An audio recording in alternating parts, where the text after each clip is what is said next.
यूं तो इस गांव में रहने वाले सभी लोगों की जिंदगी एकदम कुशलमय तरीके से चल रही होती है। इसी गांव में महेंद्र और उसकी माँ रह रहे होते हैं।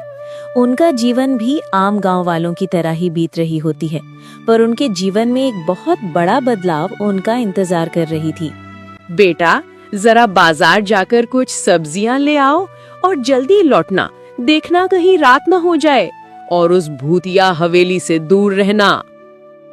माँ, तुम्हारी यही बातें सुन सुन के मैं बच्चे से जवान हो गया और तुम अभी भी मुझे उस भूतिया हवेली के बारे में बता रही हो। मैं नहीं जाऊंगा उस भूतिया हवेली के आसपास और रात होने से पहले ही सब्जियां लेकर लौट आऊंगा। भूतिया हवेली के नाम से ही रजौली के लोग घबरा जाते थे और शाम के बाद उस हवेली के आसपास कोई डर के मारे जाता नहीं था। महेंद्र अपनी माँ से बातें करके बाजार सब्जियां खरीदने को जाता है। उसे सब्जियां खरीदने में ही शाम हो जाती है। वो फौरन सब्जियों को लेकर घर के लिए निकलता है, लेकिन रास्ते में ही रात हो जाती है। वो जिस रास्ते में आ रहा था उसी रास्ते में वो हवेली थी। वो उस हवेली के पास से गुजर रहा होता है तो उसे एक आवाज सुनाई देती है। उसे एक औरत की मदद मांगने की आवाज सुनाई देती है। वो खड़ा हो जाता है और उस औरत की आवाज को सुनता है। मुझे बचाओ, मैं गलती से यहाँ आ गई और मेरा पैर यहाँ फंस गया है। कोई मेरी आवाज सुन रहा है तो मेरी मदद करो। मेरा पैर यहाँ से निकल नहीं रहा है। मुझे घर जाना है। घर पे मेरे पति मेरा इंतजार कर रहे होंगे। किसी को अगर मेरी आवाज सुनाई दे रही है तो हवेली के अंदर आओ। अरे, उसका पैर तो फंस गया है और निकल भी नहीं रहा है। बेचारी मदद के लिए तब से चिल्ला रही है। मुझे जल्दी उसकी मदद करनी होगी, वरना और रात हो जाएगी और रात में तो इस हवेली के आसपास भूतिया साया मंडराता है। मुझे जल्दी उस औरत को वहां से निकालना होगा। महेंद्र तुरंत ही बिना कुछ सोचे समझे उस हवेली के अंदर चला जाता है। वो हवेली के अंदर आकर उस औरत को आवाज देता है। मैं हवेली के अंदर आ गया हूँ। तुम कहाँ हो? तुम्हारी आवाज मुझे अब सुनाई नहीं दे रही है। मैं यही हूँ हवेली के अंदर। थोड़ा सा आगे आओ। मेरा पैर फंसा हुआ है, इसलिए मैं चल नहीं पा रही हूँ। ठीक है, मैं आता हूँ, तुम वहीं पर रुको। महेंद्र उस औरत को ढूंढने के लिए आगे बढ़ता है। वो आगे पहुँचता है तो उसको वो औरत दिखाई नहीं देती है। वो फिर से उस औरत को पुकारता है। मैं आगे आ गया हूँ, लेकिन तुम मुझे अभी भी दिखाई नहीं दे रही हो। तुम किस जगह हो, मुझे बताओ। मैं यही हूँ, तुम्हारे ठीक सामने वाले कमरे में। तुम कमरे के अंदर आओ, तुम मुझे देख पाओगे। महेंद्र कमरे के अंदर जाता है तो वो देखता है एक औरत पीछे मुड़कर बैठी हुई है। अच्छा, तो तुम यहाँ पर हो? तुम्हारा पैर कहाँ पर फंसा हुआ है? मैं निकाल देता हूँ। तुम आ गए? मेरे सामने आओ, मैं तुम्हें बताती हूँ मेरा पैर कहाँ फंसा हुआ है। तुम तो एक चुड़ैल हो, यही बोलना चाहते हो ना तुम? तुमने मुझे यहाँ धोखे से बुलाया। माँ ने सही कहा था, हवेली के आसपास नहीं जाना है, लेकिन तुमने मुझे एक मजबूर औरत की आवाज से अंदर बुलाया। अगर मैं तुम्हें वैसे नहीं बुलाती तो तुम कभी अंदर नहीं आती और मेरा इच्छा कभी पूरा नहीं होता। पर अब जब तुम मेरे सामने हो तो मैं अपनी इच्छा पूरी करूंगी। हाँ, मुझे पता है तुम्हारी इच्छा क्या है। मार डालो मुझे और पी लो मेरा खून। अगर इससे तुम्हारी इच्छा पूरी होती है तो कर लो अपनी इच्छा पूरी। तुम ऐसा क्यों बोल रहे हो? मैं तुम्हारा खून क्यों पीऊंगी? तुम चुड़ैल हो और चुड़ैल हमेशा इंसानों को मारकर उनका खून पीती है। तुमने इसीलिए मुझे धोखे से यहाँ बुलाया है ताकि मेरा खून पी सको और अपनी सालों की खून पीने की इच्छा को पूरी कर सको।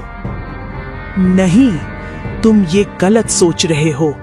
मैं तुम्हें मारकर तुम्हारा खून पीने के लिए नहीं बुलाया है। मेरी कोई खून पीने की इच्छा नहीं है और तुम मुझसे डरो मत। मैं तुम्हें कुछ नहीं करूंगी। मैं तुमसे दूर ही रहूंगी। तुम बस मेरी बात सुनो।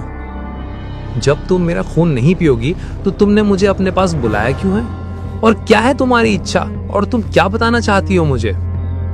मैं तुम्हें सब बताती हूँ, तुम बस मेरी बातों को ध्यान से सुनो। मैं चुड़ैल हूँ, ये बात मैं भी जानती हूँ, लेकिन तुम मुझसे डरो मत। मैं तुम्हें कुछ नहीं करूंगी। मेरे चुड़ैल बनने के पीछे एक कहानी है। मैंने अपने जवानी में एक गलती की थी। मैंने एक साधु की तपस्या भंग कर दी थी और उन्होंने गुस्से में आकर मुझे श्राप दिया। मैं जब भी मरूंगी तो मैं चुड़ैल बनकर रह जाऊंगी और भटकती रहूंगी। मैंने साधु महाराज को समझाया कि मुझसे गलती हो गई, तो उन्होंने मुझे एक वरदान दिया।